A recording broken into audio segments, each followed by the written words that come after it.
চেহারার দিকে তাকালে জীবনের সগীরা গুনাহ মাফ হয়ে যায়। খাঁটি আলেমের হাতে হাত দিয়ে যদি মুসাফা করেন, আল্লাহ রসুল বলেছেন ওই ব্যক্তিটা যেন আমি রাসূলুল্লাহ স্বয়ং আমার হাতে হাত দিয়ে মুসাফা করলো।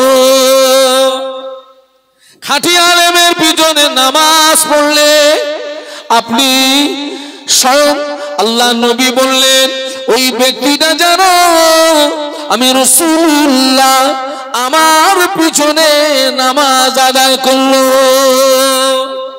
একটু মহব্বতে বলা যাবে না? খাঁটি আলেমের এত দাম। তামাম পৃথিবীর জমিনে যত সম্পদ, ওই সম্পদ যদি এক পাল্লায় তুলে দেওয়া হয়, একটা খাঁটি আলেমকে যদি অপর পাল্লায় তুলে দেয়, ওই খাঁটি আলেমের পাল্লাটা ভারী হয়ে যাবে।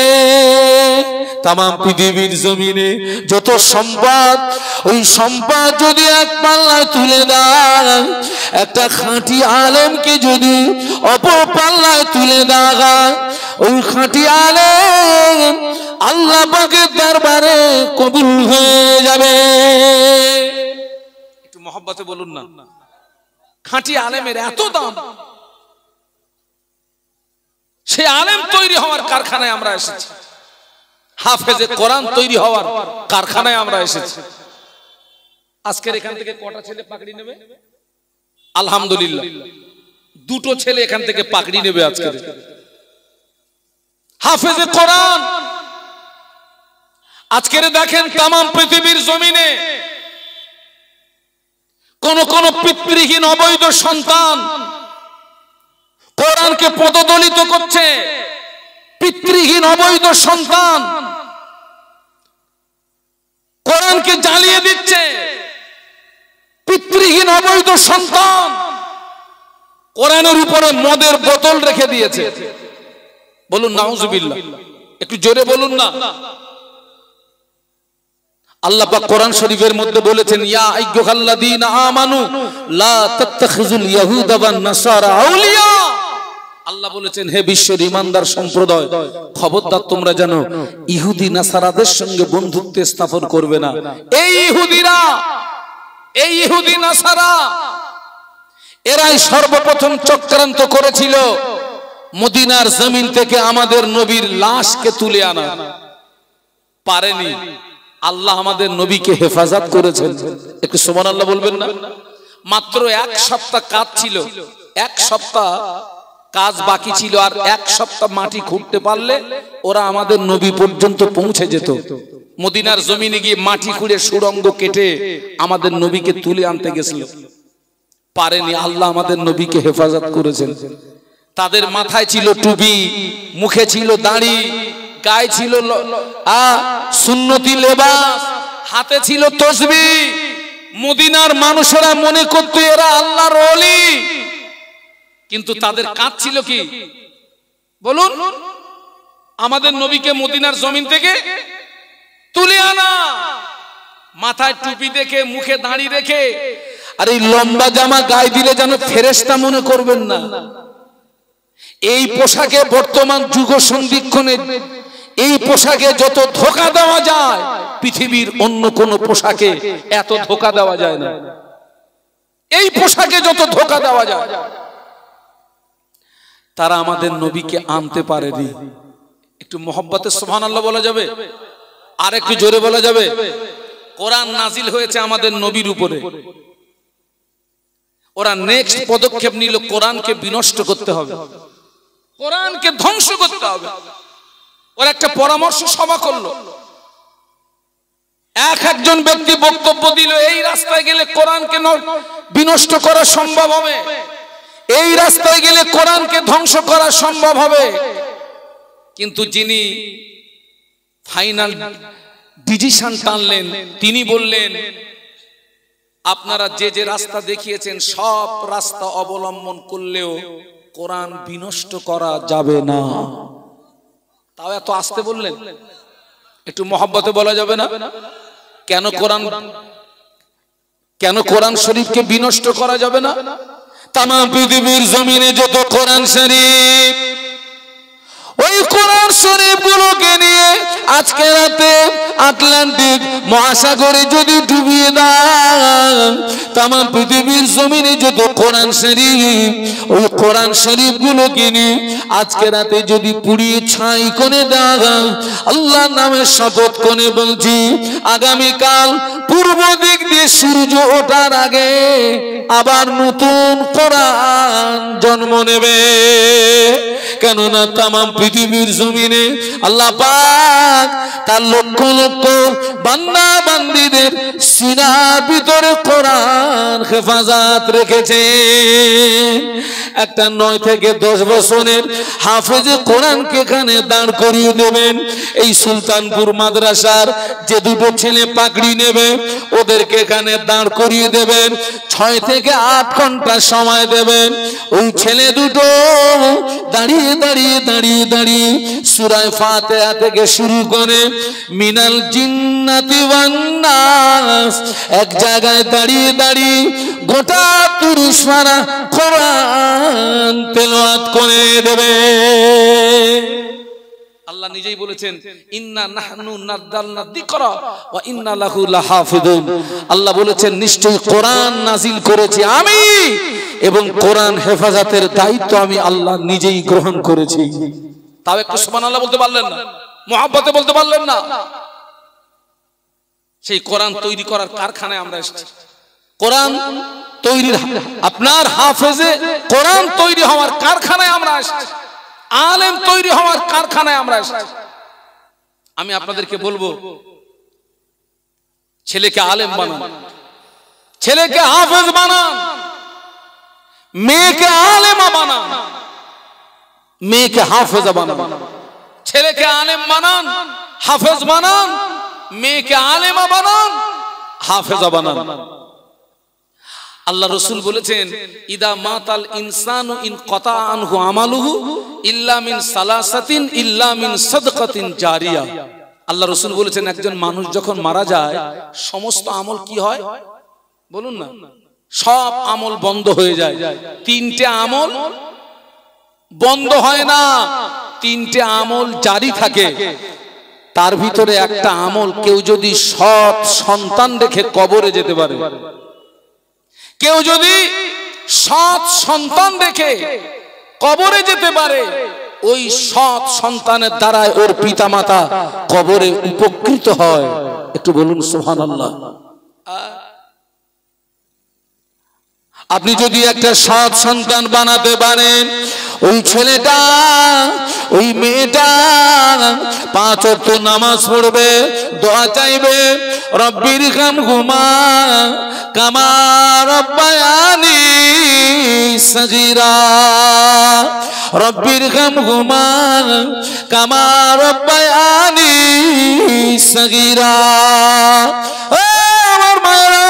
আল্লাহ নবী বলেছেন, সৎ সন্তান যখন পিতামাতার জন্য দোয়া চায়, নেক আওলাদ যখন পিতামাতার জন্য দোয়া চায়, ওই ছেলেটা ওই মেয়েটার চোখের পানি নাকের ডাগায় আসার আগে আল্লাহ পাকের রহমতের দরিয়ায় জোশ মেরে যায়।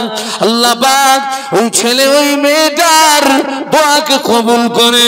আল্লাহ পাক ওর আব্বা আম্মার আযাবে কবরকে মাফ করে। ও আল্লাহ পাক ওর আব্বা আম্মার কবর জান্নাতের নূর দিয়ে গুলজার বানিয়ে দেয়। একটু মহব্বতে বলুন না। আবার বলছি, ছেলেকে আলেম বানান, হাফেজ বানান, আর মেয়েকে আলেমা বানান, হাফেজা বানান। একটা মা যদি আলেমা হয়, একটা মা যদি হাফেজা হয়, গোটা পরিবারটা আলো হয়ে যাবে। একটু বলুন সুবহানাল্লাহ। কারণ সন্তান তৈরি হয়, সন্তান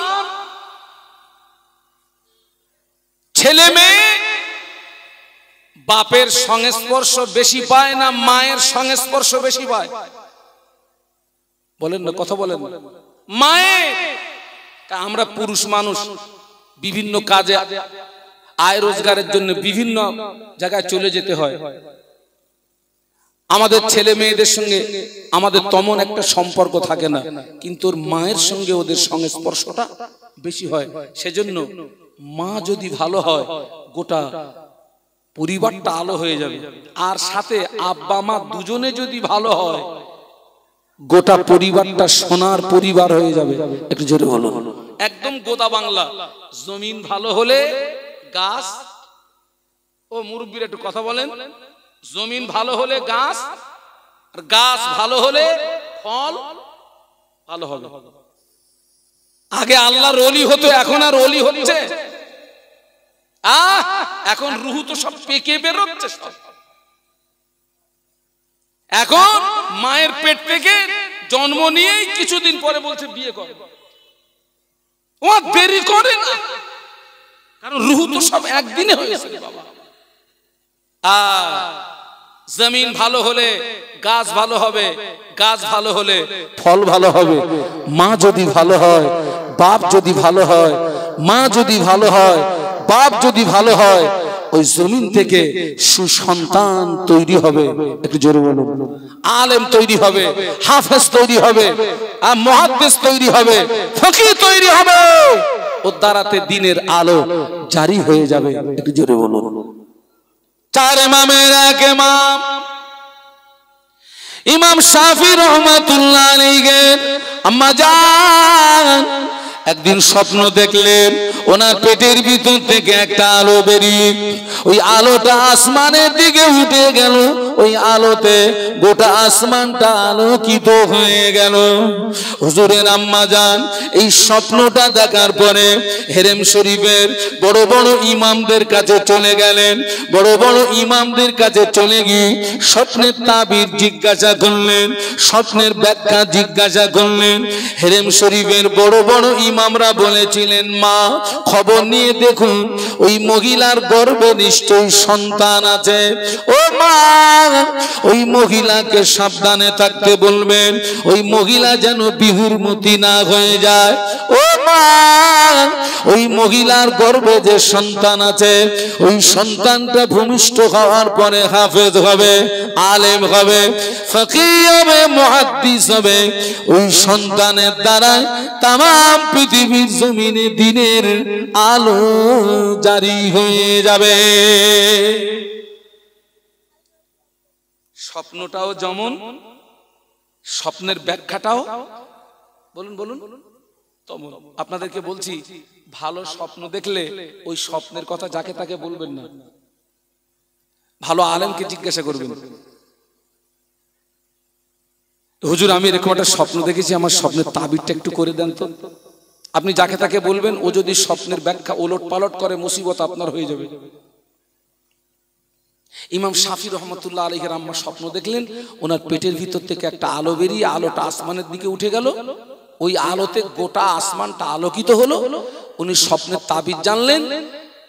জি হেরেম শরীফের বড় বড় ইমামরা বললেন, যে মহিলা এই স্বপ্ন দেখেছেন নিশ্চয়ই ওই মহিলার গর্ভে সন্তান আছে। ওই সন্তান ভূমিষ্ঠ হওয়ার পরে আলেম হবে, ফকিহ হবে, মুহাদ্দিস হবে। ওই সন্তানের দ্বারাই তামাম পৃথিবীর জমিনে দিনের আলো জারি হয়ে যাবে। একটু জোরে বলুন। হুজুরের আম্মা জান স্বপ্নের তাবিরটা জেনে বাড়িতে আসলেন। বাড়িতে এসে উজু করলেন, নামাজের পাটি বিছিয়ে নামাজের পাটিতে চলে গিয়ে 2 রাকাত শুকরিয়ার নামাজ আদায় করলেন।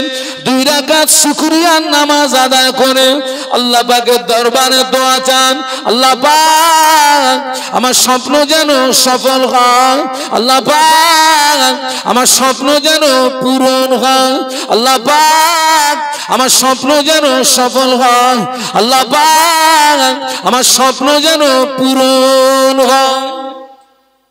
মা কাঁদছে, মা কাঁদছে, আল্লাহ আমার স্বপ্ন যেন সফল হয়, আমার স্বপ্ন যেন পূরণ হয়। কাঁদতে কাঁদতে দোয়া চাইতে চাইতে বাচ্চা প্রসবের সময় হলো। আল্লাহ পাক একটা বাচ্চা দান করলেন। ওই ছেলেটা 10 বছরের ভিতরে পূর্ণ 30 পারা কোরআনের হাফেজ হয়ে গেল। একটু মহব্বতে বলা যায় না, একটু জোরে বলা যায় না? মা দোয়া চাইতে চাইতে সময় হলো, বাচ্চা প্রসবের সময় হলো, আল্লাহ একটা সন্তান দিলেন, পুত্র সন্তান। ওই ছেলেটা 10 বছরে পূর্ণ 30 পারা কোরআনের হাফেজ হয়ে গেলেন। কি নাম? নেড়ুলি গাজীপাড়া। একটা বাচ্চা হারিয়ে গেছে, ছেলেটা কাঁদছে, আমাদের স্টেজে আছে। নেড়ুলি গাজীপাড়া। আমি এখান থেকে নেড়ুলি যাব, আমার মাহফিল নেড়ুলিতে। নেড়ুলি গাজীপাড়ার ছোট্ট একটা বাচ্চা হারিয়ে গেছে, ও ছেলেটা স্টেজে কাঁদছে। বাবা তো আব্বার নাম বলতে পারবে? কি নাম? নুরউদ্দিন গাজী। পিতার নাম হচ্ছে নুরউদ্দিন গাজী, পিতার নাম। এখানে তার আত্মীয় স্বজন বা কোনো অভিভাবক থাকলে আমাদের এই স্টেজ থেকে নিয়ে যাবে। একটু দরুদ শরীফ আল্লাহুম্মা। একটু আওয়াজ বাড়ানো যায়? একটু আওয়াজ বাড়ানো যায়? মাওলানা মুহাম্মদ।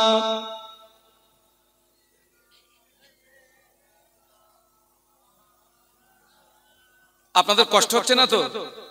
মুঝে নাজ গয়া বনি খুশ কিসমতি पर मेरे हाथ में है दामने मुस्तफा की नगम गैफर का न तूफा का परोआ मैं डूबूंगा फिर भी किनारा करूंगा अल्लाहुम्मा। पढ़ो बाबा, ছেলেরা জবান খুলে পড়ো।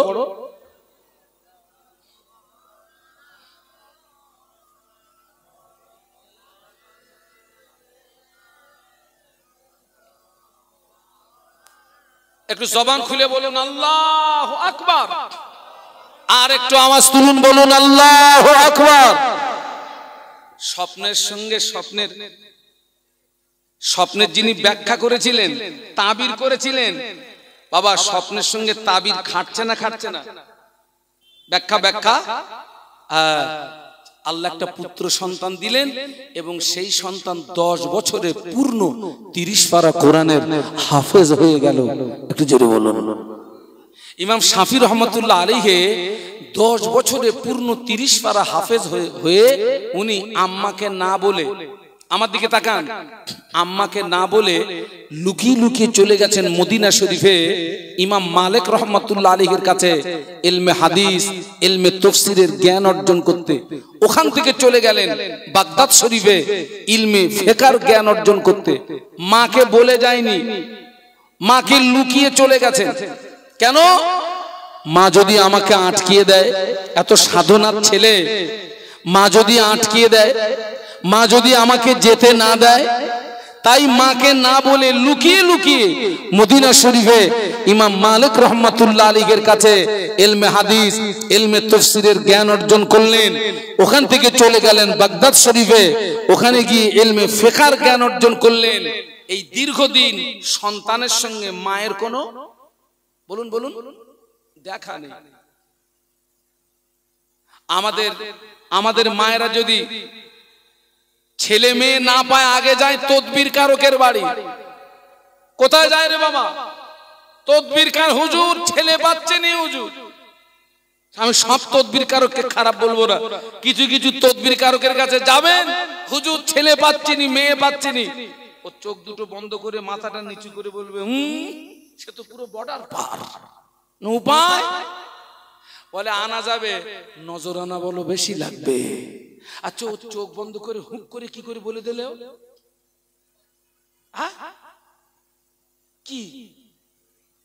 কি করে দেখেছো? ও দেখলো কি করে? তুই সব ভণ্ডামি করতেছিস কেন? আল্লাহর কালাম আছে, এমনি দিয়ে দে না। মেয়ে ছেলে হারিয়ে গেলে আল্লাহর কালাম আছে, এমনি দিয়ে দাও। ইমাম শাফি রহমতুল্লাহ আলাইহির আম্মা কারুর কাছে যাননি, নামাজের পাটিটা বিছালেন, উযু করলেন, নামাজের পাটিতে চলে গেলেন, হ্যাঁ হাত তুলে দোয়া করছেন, আল্লাহ পাক আমার সন্তান যেখানেই থাক আপনার জমিনে আছে, ও রব্বুল আলামিন আল্লাহ পাক আমার সন্তানকে আপনার হাওলা করলাম, আমি মা হয়ে দোয়া চাই আল্লাহ পাক আমার স্বপ্ন যেন সফল হয়, আল্লাহ পাক আমার স্বপ্ন যেন পূরণ হয়, আমার ছেলে যেন আলেম হয়, ফকিহ হয়, মুহাদ্দিস হয়, আমার সন্তানের দ্বারাই যেন তাম পৃথিবীর জমিনে দিনের আলো জারি হয়ে যায়। একটু জোরে বলেন না। আচ্ছা আমরা বলেন তো কদিন কেঁদেছি, আল্লাহ আমার ছেলে যেন নামাজি হয়, আমার ছেলে যেন রোজাদার হয়, দিনদার হয়, পরেজগার হয়, মুত্তাকি হয়। আমরা এ দোয়া করি আর না করি, একটা দোয়া করি, আল্লাহ ছেলে যেন চাকরি পায়, বসে খাবো বসে খাবো বসে খাবো। কি পায়? ছেলে যেন ও ছেলে, আল্লাহ আমার ছেলে যেন নামাজি হয়, রোজাদার হয়, পরেজগার হয়। আপনাদের কি বলছি, আপনারা আল্লাহর কাছে দোয়া চাইবেন। আল্লাহ রাসূল বলেছেন আর দোয়া ও মুখুল ইবাদা, দোয়া হচ্ছে ইবাদতের মগজ। দোয়া চাইবেন, আল্লাহ আমার ছেলেকে নামাজি বানান, আমার মেয়েকে নামাজি বানান, আমার মেয়েকে পর্দা নশিনী বানান, আল্লাহ আমার কন্যাকে সৎ চরিত্রবতী বানান, আল্লাহ আমার সন্তানকে সৎ চরিত্রবান বানান। পিতামাতার দোয়া কবুল হয়, সুবহানাল্লাহ বলুন। পিতামাতার দোয়া কবুল হয়। আমার জীবনের সর্বপ্রথম প্লেনে উঠে মাহফিল করতে গেলাম আহমেদাবাদে। কোথায় বললাম? আহমেদাবাদ। শুধু মুসাফা করে পেয়েছিলাম ৩২,০০০ টাকা, শুধু মুসাফা, নজরানা আলাদা, প্লেন ভাড়া আলাদা। আচ্ছা ওরা যে আমার হাতে টাকা দিয়ে মুসাফা করলো কেন বলুন তো? কেন? দোয়া নেবে তাই। কি নেবে তাই? দোয়া। আলেমের দোয়া কবুল হবে গ্যারান্টি নাই। ইমামের দোয়া, আলেমের দোয়া, মুফতি সাহেবের দোয়া, পীর সাহেবের দোয়া, আমির সাহেবের দোয়া, সুফি সাহেবের দোয়া কবুল হতে পারে নাও পারে, কবুল হতে পারে নাও পারে।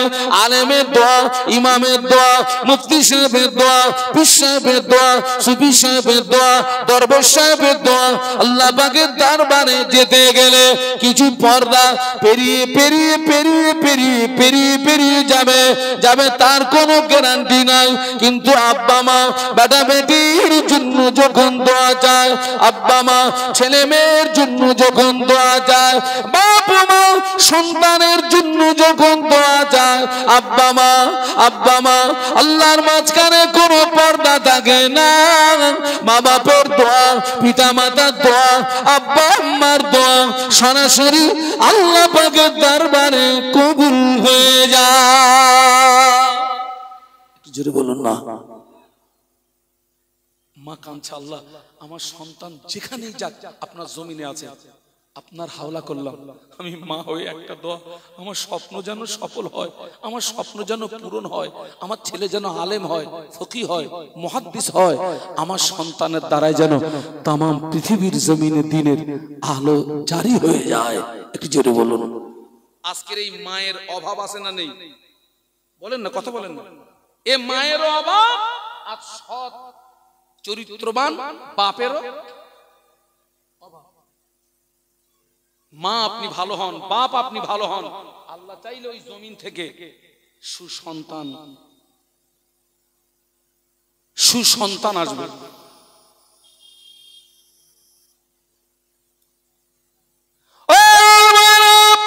ইমাম শাফি রাহমাতুল্লাহ আলাইহি মদিনা শরীফে ইমাম মালিক রাহমাতুল্লাহ আলাইহির কাছে ইলমে হাদিস, ইলমে তাফসীরের জ্ঞান অর্জন করলেন। বাগদাদ শরীফে চলে গেলেন, ইলমে ফিকহের জ্ঞান অর্জন করলেন। দীর্ঘ সময় চলে গেল, আবার মদিনা শরীফে ইমাম মালিক রাহমাতুল্লাহ আলাইহির কাছ থেকে ছুটি দিয়ে হুজুর বাড়িতে আসছেন। মাঝখানে দীর্ঘ কয়েক বছর অতিবাহিত হয়ে গেল, মায়ের সঙ্গে সন্তানের দেখা নাই। হুজুর ছুটি নিয়ে বাড়ি আসছেন। ইমাম মালিক রাহমাতুল্লাহ আলাইহি বলেছিলেন, ও বাবা ছেলে এতদিন পরে বাড়ি যাবে, বাবা এতদিন পরে বাড়ি যাবে, খালি হাতে যাবে। ইমাম মালিক রহমাতুল্লাহ আলাইহি কয়েকটা উট বোঝাই মাল দিয়েছেন। ও বাবা ছেলে এই মালগুলো নিয়ে বাড়ি যাও। কয়েকটা উট বোঝাই মাল দিয়েছেন। ইমাম শাফি রহমাতুল্লাহ আলাইহি কয়েকটা উট বোঝাই মাল নিয়ে অক্লান্ত পরিশ্রম করে মায়ের ঘরের দরওয়াজায় দাঁড়িয়ে গেলেন। মায়ের ঘরের দরওয়াজায় দাঁড়িয়ে সালাম দিয়ে বলেন, আম্মা জান, আম্মা জান দরওয়াজা খুলে দেন মা, আমি আপনার সন্তান এসেছি মা। মা ভিতর থেকে সালামের জবাব দিয়েছেন। ও বাবা ছেলে এতদিন পরে এসেছো, শুকরিয়া আল্লাহ পাকের দরবারে। এতদিন পরে আমার দরবার আমার ঘরে ফিরে এসেছো, শুকরিয়া আল্লাহ পাকের দরবারে। ও বাবা ছেলে এতদিন পরে এসেছো, কি নিয়ে এসেছো বাবা? মা দরজা খোলে না। যা কথা হচ্ছে ভিতর থেকে, ছেলে আছে দরজার বাইরে, মা আছে, একটু কথা বলুন। মা দরজা খুলিনি। বাবা তুই যে একদিন পরে এসছিস, শুকরিয়া আল্লাহর দরবারে বেটা, তবে তুই একদিন পরে এসছিস, কি নিয়ে এসছিস, কি এনেছিস? ও আম্মা জান আমি এতদিন পরে এসেছি মা, খালি হাতে আসি নাই মা, আমি কয়েকটা উট বোঝাই মাল এনেছি মা। আম্মা জান আমি কয়েকটা উট বোঝাই মাল এনেছি মা। মা ভিতর থেকে বলেন, ও বাবা ছেলে মালের আমার দরকার নাই, মালের আমার প্রয়োজন নাই, চলে যাও মদিনার হেরেম শরীফের আশেপাশে কত বেওয়া আছে, মিসকিন আছে, ফকির আছে, কত বেওয়া আছে, মিসকিন আছে, ফকির আছে, এই মালগুলো তাদের ভিতরে খেরাত করে দাও, মালগুলো তাদের ভিতরে বন্টন করে দাও। মা দরজা খোলে না। একটু বলুন আল্লাহু আকবার, একটু জবান খুলে বলুন। আমাদের ছেলেরা যদি 1 বছর পরে যদি মুম্বাই থেকে গেছিল, মুম্বাই গেছিল, আহমেদাবাদ গেছিল, হায়দ্রাবাদ গেছিল, গুজরাট গেছিল, 1 বছর পরে যদি বাড়ি আসে, মা যদি জিজ্ঞাসা করে বেটা এতদিন পরে এসেছিস, কি এনেছিস? আমাদের মা, আমাদের ছেলে, মা আমি তোমার জন্য কিচ্ছু আনতে পারিনি মা, একটা মোবাইল এনেছি মা। আমাদের মায়ের কলিজা ঠান্ডা হবে না, হবে না? বলুন বলুন বলুন। আম্মা আমি কিচ্ছু আনতে পারিনি, তোমার জন্য একটা বড় ফোন এনেছি। ওরে মা, এ মার পেট থেকে কি আসবে?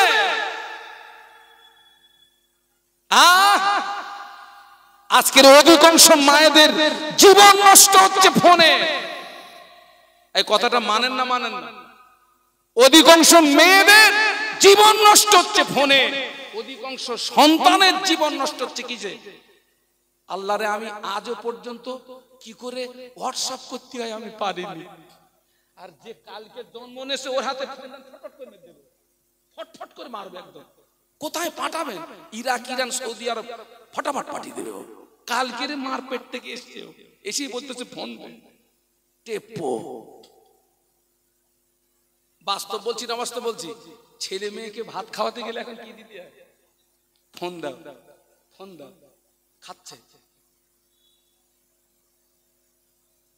ফোন দে। আমি আজও পর্যন্ত হোয়াটসঅ্যাপ করতে পারলাম না। আমাকে অনেকে বলে হুজুর এই আপনার নামটা একটু ইস্তেহারে দেবো, আপনার কার্ডটা পাঠান দিন। আমি বলি খোকা আমিও পাঠাতে পারিনি, এমনি মুখই বলতেছি লিখে নে, আমি পাঠাতে পারবো না, পারলাম না। মা দরজা খুলিনি, একটু সুবহানাল্লাহ বলবেন না? একটু জোরে বলা যাবে না? কি মা এতদিন পরে সন্তান এসে দরজা খুলিনি, ফিরে যাও, মালের দরকার নেই। ওই মদিনার হেরেম শরীফের আশেপাশে কত ফকির আছে, বেওয়া আছে, মিসকিন আছে, এই মালগুলো তাদের ভিতরে খায়রাত করে দাও, বন্টন করে দাও। মা দরজা খুলিনি। ইমাম শাফি রহমাতুল্লাহ আলাইহি আবার ঘরের দরজা থেকে ফিরে মদিনা শরীফের হেরেম শরীফের আশেপাশে কত বেওয়া, কত মিসকিন, কত ফকির, ওদের ভিতরে মালগুলো খেয়ানত করে দিলেন, ওদের ভিতরে মালগুলো বন্টন করে দিলেন। আবার কয়েকদিন অক্লান্ত পরিশ্রম করে মায়ের ঘরের দরজা দাঁড়িয়ে সালাম দেয়, আম্মা যান দরজা খুলে দেন মা, আমি আপনার সন্তান এসেছি মা। মা ভিতর থেকে সালামের জবাব দিয়ে বলেন, ও মা ছেলে, কতদিনে তুমি এসেছিলে? কয়েকটা উট বোঝাই মাল এনেছিলে। ও বাবা ছেলে, আজকে তুমি এসেছো, কি নিয়ে এসেছো বাবা? আম্মা জান, আমি গতদিনে কয়েকটা উট বোঝাই মাল এনেছিলাম। ও আম্মা জান, আজকে আমি মাল আনি না মা, আজকে আমি সম্পদ আনি না মা, আজকে আমি আলেম হয়ে, ফকিহ হয়ে, মুহাদ্দিস হয়ে আপনার ঘরের দরওয়াজায় ফিরে এসেছি। ও আম্মা জান, আমি কতদিনে কয়েকটা উট বোঝাই মাল এনেছিলাম মা, আজকে আমি মাল আনি না মা, আজকে আমি আলেম হয়ে, ফকিহ হয়ে, মুহাদ্দিস হয়ে আপনার ঘরের দরওয়াজায় ফিরে এসেছি। মা দরওয়াজা খুলে দিয়ে কাঁদতে কাঁদতে সন্তানকে বুকের ভিতরে জড়িয়ে ধরে বলে, বাবা ছেলে জানো না, আমি তোমার আম্মা, তুমি যখন আমার গর্ভে ছিলে আমি একটা স্বপ্ন দেখেছিলাম, আমার পেটের ভিতর থেকে একটা আলো বেরিয়ে ওই আলোটা আসমানের দিকে উঠে গেল, ওই আলোতে গোটা আসমানটা আলোকিত হয়ে গেল। আমি হেরেম শরীফের বড় বড় ইমামদের কাছে তাবিজ জেনেছিলাম, ব্যাখ্যা জেনেছিলাম। এই হেরেম শরীফের ইমামরা বলেছিলেন, মা ওই মহিলার গর্ভে নিশ্চয়ই সন্তান আছে, ওই সন্তান ভূমিষ্ঠ হওয়ার পরে হাফেজ হবে, আলেম হবে, ফকিহ হবে, মুহাদ্দিস হবে। ওই সন্তানের দ্বারা তামাম পৃথিবীর জমিনে দিনের আলো জারি হয়ে যাবে। ও ছেলে, আমি তোমার মা, প্রতিদিন দোয়া চাই, আল্লাহ পাক আমার স্বপ্ন যেন সফল হয়, আল্লাহ পাক আমার স্বপ্ন যেন পূরণ হয়, আমার ছেলে যেন আলেম হয়, ফকিহ হয়, মুহাদ্দিস হয়, আমার সন্তানের দ্বারায় যেন তামাম পৃথিবীর জমিনে দিনের আলো জারি হয়ে যায়। ও ছেলে, আল্লাহ পাক আমার স্বপ্ন কবুল করে, আল্লাহ পাক আমার দোয়া কবুল করে আজকে তোমাকে আলেম বানিয়ে, ফকিহ বানিয়ে, মুহাদ্দিস বানিয়ে আমার ঘরে দরওয়াজায় ফিরিয়ে দিয়েছে। একটু জোরে বলা যায় না? একটু মহব্বতে বলা যায় না? তাকবীর দেন তো, নারায়ে তাকবীর। জোরে বলুন তো, নারায়ে তাকবীর। সুলতানপুর মাদ্রাসা বলুন জিন্দাবাদ, নারায়ে তাকবীর। এই হচ্ছে মা। আজকের এই মায়ের অভাব, আজকের এই পিতার অভাব, মায়ের অভাব, পিতা। আমরা মাদ্রাসায় দেই কোন ছেলেটা বলেন? 5টা ছেলে, 4টের ব্রেন ভালো আর একটা হচ্ছে ফুল বাঁদর। মাদ্রাসায় দেই কোনটা? ওই দেখো মাইক ম্যান বলে দিয়েছে, ফুল বাঁদরটারে মাদ্রাসায় দেয়। যে ছেলেটার ব্রেন ভালো ওকে মাদ্রাসায় দেন, ও যদি আলেম হয় ওর দ্বারাতে একটা কম পরিবর্তন হতে পারে, বলুন সুবহানাল্লাহ। ও যদি আলেম হয় ওর দ্বারা একটা জাত পরিবর্তন হতে পারে। ও যাবে ইংলিশ মিডিয়াম, ইংলিশ মিডিয়ামে যাবে, দাঁড়িয়ে পেশাব করবে, বাপের কবর জিয়ারত করবে, দাঁড়িয়ে দাঁড়িয়ে পেশাব করতে করতে। কত জিয়ারত, বাপও যেমন জিয়ারত তেমন। রাগটা হচ্ছে নাকি? আল্লাহু আকবার, আল্লাহু আকবার, আল্লাহু আকবার। জমিন ভালো হলে কাজ ভালো হবে, কাজ ভালো হলে ফল ভালো হবে। আর একটা জমিন দেখাচ্ছি, ও আমার মারা, পীরানে পীর দস্তগীর হাসান বড় পীর আব্দুল কাদের জিলানী রহমাতুল্লাহ আলাইহি হুজুরের আম্মা জান ছেলেকে ডেকে বলে, বাবা আব্দুল কাদের, যাও বাবা মাদ্রাসায় যাও, আল্লাহর কোরআন শিখে এসো। সুবহানাল্লাহ বলবেন না? একটু মহব্বতে বলা যায় না? বাবা আব্দুল কাদের, যাও বাবা মাদ্রাসায় যাও, কি শিখে এসো? কোরআন শিখে এসো। হুজুরকে মাদ্রাসায় পাঠিয়ে দেওয়া হলো। শিক্ষক পাশে বসিয়ে বলে, ও বাবা আব্দুল কাদের, আমার সঙ্গে পড়ো আউযু বিল্লাহি মিনাশ শাইতানির রাজিম, বিসমিল্লাহির রহমানির রহিম, আলিফ বে তে সে জিম হে খে, কিংবা আলিফ বা তা সা জিম হা খা। কথিত আছে পীরানে পীর দস্তগীর হযরত বড় পীর আব্দুল কাদের জিলানী রাহমাতুল্লাহ আলাইহি আউযু বিল্লাহ বিসমিল্লাহ থেকে শুরু করে 18 পারা কোরআন মুখস্থ পড়েছিলেন।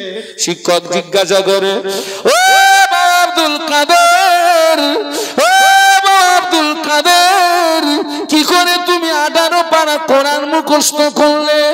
কথিত আছে হুজুর বলেন, বড় বিষয়ে বলেছিলেন, হুজুর আমার আম্মা জান কোরআনের হাফেজা ছিলেন, আমার আম্মা আমাকে দোলনায় নিয়ে দোল দিতেন, আর আমার আম্মা কোরআন তেলাওয়াত করতেন।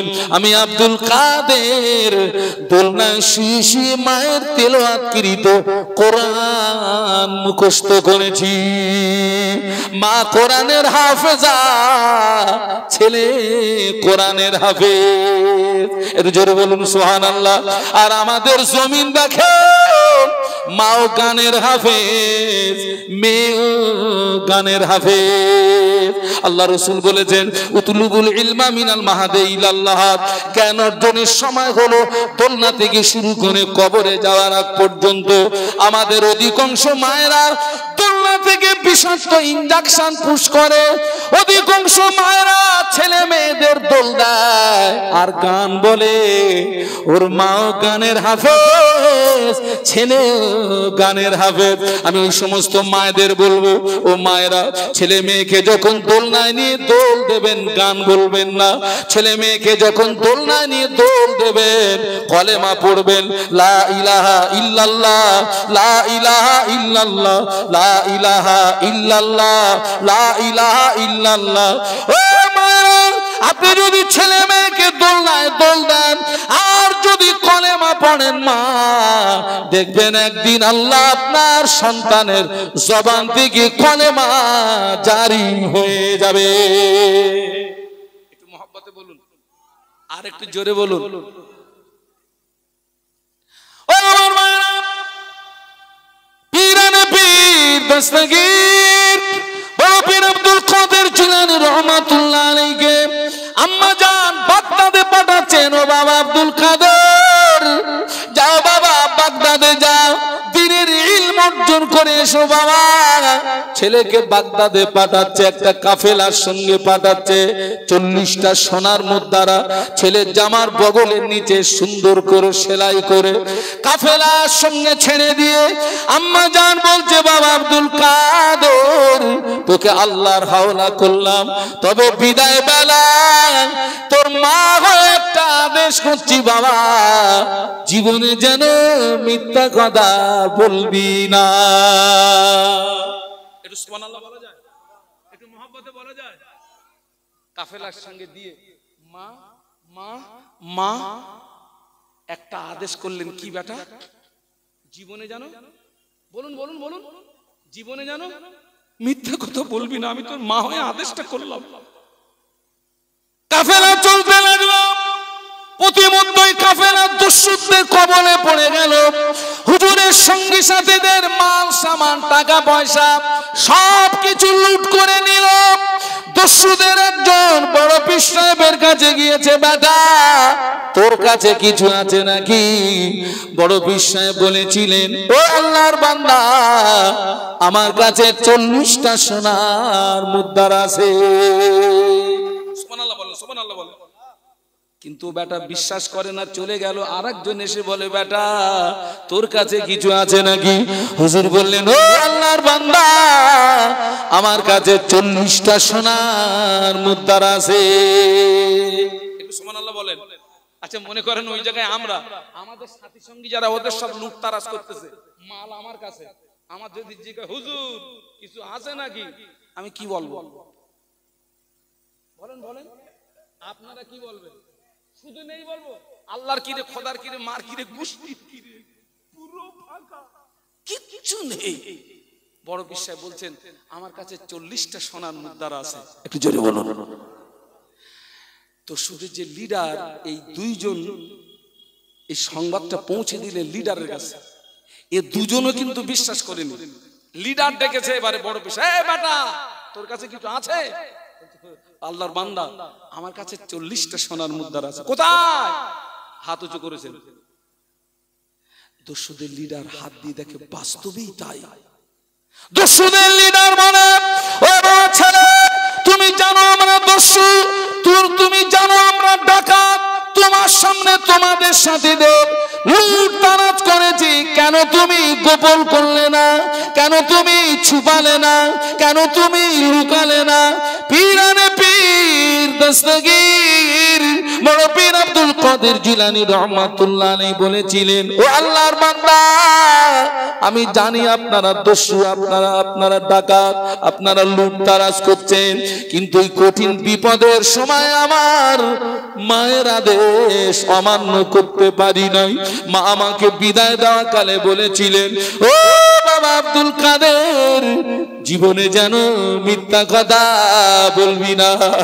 আমি কঠিন মুসিবতে মায়ের আদেশ অমান্য করতে পারলাম না। দস্যুদের লিডার বলে, বেটা আমার কানের চোখ খুলে গিয়েছে বেটা, কঠিন মুসিবতের সময় তুই তোর মায়ের আদেশ অমান্য করতে পারলি না। আমি আমার জীবনে কত আল্লাহর হুকুম অমান্য করেছি বেটা, আর না, আমার হাতে হাত দিয়ে আমাকে একটু তওবা পড়িয়ে দে। দস্যুদের লিডার শুধু নয়, গোটা দস্যুর কাফেলা হুজুরের হাতে হাত দিয়ে তওবা করে নিল। শুধু তাই না, দস্যুদের লিডার হুজুরের হাতে হাত দিয়ে তওবা করে পরবর্তীতে দস্যুদের লিডার আল্লাহর ওলি হয়ে গেল। আর একটু জোরে বলুন সুবহানাল্লাহ। এরকম সব সন্তান বানাতো, এইরকম সব সন্তান বানানোর জন্য, নেক আওলাদ বানানোর জন্য, হাফিজুল কোরআন বানানোর জন্য, খাঁটি আলেম বানানোর জন্য, মুফতি বানানোর জন্য, ফকিহ বানানোর জন্য, মুহাদ্দিস বানানোর জন্য এতগুলো মানুষের ভিতরে কে আছেন এই প্রতিষ্ঠানকে সহযোগিতা করবেন? আমি আমি আমি এক নম্বরে 50,000 টাকা দাবি রাখছি। আল্লাহ তুমি আমার ইজ্জত বাঁচিও, আল্লাহ তোমার দ্বীনের খাতিরে তুমি আমার ইজ্জত বাঁচিও, তোমার কোরআনের খাতিরে আমার ইজ্জত বাঁচাও। আল্লাহ এই মাহফিলে কে আছে এক নম্বরে একটু হাতটা তুলতে পারেন? হুজুর আমি 50,000 টাকা দেবো সুলতানপুর মাদ্রাসায়, এখান থেকে হাফেজ তৈরি হবে, আলেম তৈরি হবে, ফকিহ তৈরি হবে, মুহাদ্দিস তৈরি হবে, মুজাদ্দিদুজ জামানের সিলসিলার আলো জারি হবে। কে আছেন একটু আল্লাহর রাস্তায় বলেন? এক নম্বরে 50,000 টাকা আমি একটা দাবি রেখেছি। বর্তমান যুগ সন্ধিক্ষণে 50,000 টাকা ভারী নয়, 50,000 টাকা ভারী নয়। আমার দৃষ্টিতে এখানে অনেক মানুষ আছেন, একটু আল্লাহ যিনি আগে হাত তুলবেন তিনি ধন্য, তারপরে যারা তুলবেন ওই প্রথম ব্যক্তিকে তারা অনুসরণ করবেন। ওই আগে একটা হাদিস বলেছিলাম, আদ-দাল্লু আলাল খাইরি কাফাইলিহি, সৎ উপদেশটা সৎকারীর সমপরিমাণে সওয়াবের হকদার হয়ে যায়। ওই যিনি আগে হাত তুলবেন এরপরে যত মানুষ তুলবেন ওনারা দিয়ে যে সওয়াব পাবে, এই প্রথম ব্যক্তিকে অনুসরণ করার কারণে ওই ব্যক্তিটা সমপরিমাণে সওয়াবের হকদার হয়ে যাবে। একটু বলুন সুবহানাল্লাহ, একটু মহব্বতে বলুন সুবহানাল্লাহ। এতগুলো মানুষ আছেন, আল্লাহর রাস্তায় একটু বলেন, আল্লাহর রাস্তায় 50,000 টাকা কে দিতে পারেন? 50,000 টাকা আমি একজনকে চাচ্ছি, একটু আল্লাহর রাস্তায় বলেন। আমি অসুস্থ মানুষ, এই যে গত 24-25 আমার মাদ্রাসার ইসলামের সব হয়ে গেল, আমি শারীরিকভাবে এমনি দুর্বল, আরো দুর্বল হয়ে পড়েছি, তবু আমি আপনাদের জন্য হাত তুলে দোয়া করব। এতগুলো মানুষ আছেন, 50,000 টাকা এক নম্বরে। আল্লাহর কোন বান্দা আছেন একটু হাত তুলে দেন। আমি এতগুলো মানুষকে নিয়ে হাত তুলে একটু দোয়া করব, আমি অথবা একটু দোয়া করব। পবিত্র শাবান মাস, এতগুলো মানুষ আমিন বলবে, একজনের আমিন যদি কবুল হয়ে যায় নসিব খুলে যাবে, একজনের আমিন যদি কবুল হয়ে যায় নসিব খুলে যাবে। একটু আল্লাহর রাস্তায় বলেন 50,000 টাকা। এক নম্বরে কে আছে একটু আল্লাহর রাস্তায় বলেন। অনেকের আব্বা কবরে, মা কবরে, দাদু দাদি কবরে, নানু নানি কবরে, তাদের সবরসানির জন্য দেবেন, তাদের মাগফিরাতের জন্য দেবেন। শাবান মাস ওই আব্বা মা, ওই দাদু দাদি, ওই নানু নানি কবরের ভিতরে শুয়ে রুহানি দোয়া করতে থাকবে। মৃত্যু ব্যক্তিদের রুহানি দোয়া জীবিত মানুষদের নসিবে কবুল হয়ে যায়। আমার কোনো ভাই নেই, আমার কোনো ভাই নেই, আমার একজন ভাই নেই যে আমি দেবো 50,000 টাকা। এতগুলো ভাই এখানে আছেন, আশেপাশে অনেক ভাইয়েরা আছেন। একজন একটু মনটা নরম করে বলুন, একটা প্রতিষ্ঠান চালাতে গেলে কত খরচ। মাওলানা জোনায়েদ সাহেব দেখতে মোটা, ওর ভিতর পুরো ফাঁপা, ও শরীরে কিচ্ছু নেই। ওকে একটা তেড়ে হাঁক মারলে কাঁপেও। আমি তো মাঝে মাঝে হাঁক মারি, ওই একটা হাঁক মারলে কাঁপে। ও দেখতে মোটার ভিতর পুরো ফাঁপা।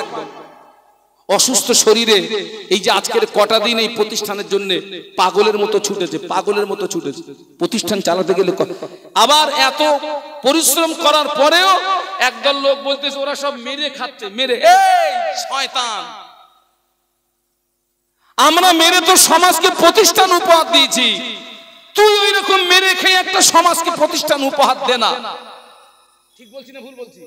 মেরে খেয়ে সমাজকে প্রতিষ্ঠান উপহার দিয়েছি, তুই ওই রকম মেরে খা আর সমাজকে একটা প্রতিষ্ঠান উপহার দে। আমি আমার জীবনে সমাজকে আপনার 3টে প্রতিষ্ঠান উপহার দিয়েছি। আমি সমাজকে 3টে প্রতিষ্ঠান উপহার দিয়েছি। জাযা আল্লাহ দেবে, বদলা আল্লাহ দেবে। জাযা আল্লাহ দেবে, বদলা আল্লাহ দেবে।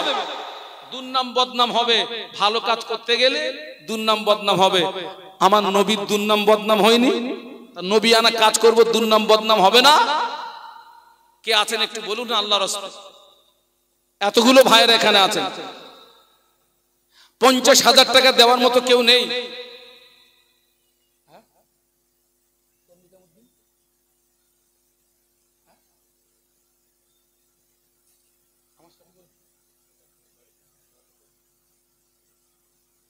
ও কই,